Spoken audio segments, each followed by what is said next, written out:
here we left last time.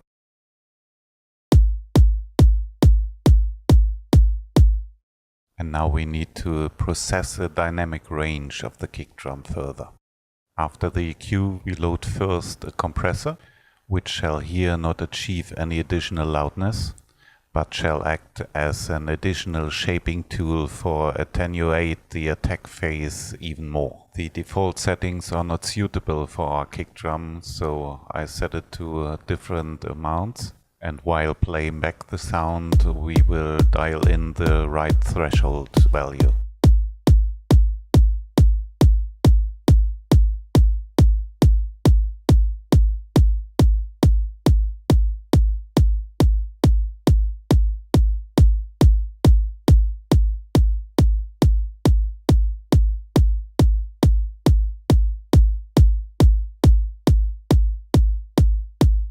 Okay, what I did here, I set the attack of the compressor to a value where the attack phase of the kick drum could pass unprocessed. By lowering the threshold value, the compressor lowered the volume of the body of the kick drum, means the attack phase stayed untouched, while the rest of the kick was lowered in volume, and this results in a more noticeable attack phase.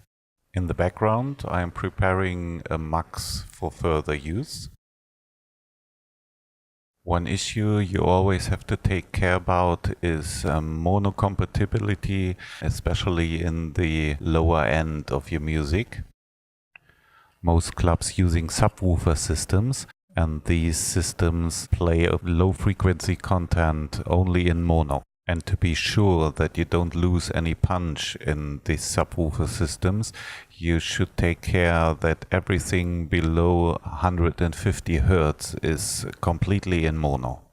To be able to process low frequency content and high frequency content of the kick drum separately, we use a patch made by Andreas D, which let the signal run through two series of filters and output them separately. So we have a low pass filter and a high pass filter here, leading to separate audio outputs. Further, we will use another VST because the Mux doesn't offer a brick wall limiter inside the factory library. We use the free W1 from George Young, which is a fantastic free limiter plugin. I connect directly the high frequency content from our kick drum to the limiter and set up the plugin's parameter. This is what our high frequency content sounds like.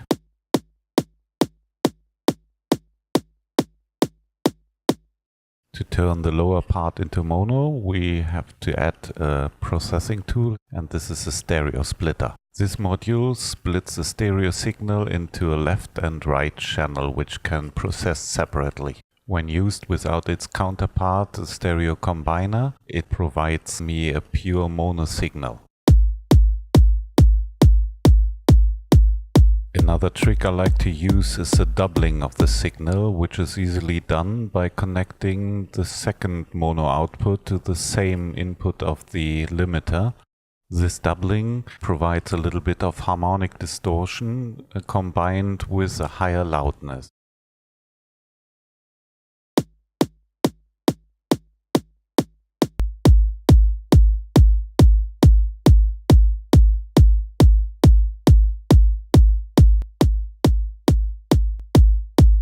One can of course go more crazy with a limiter.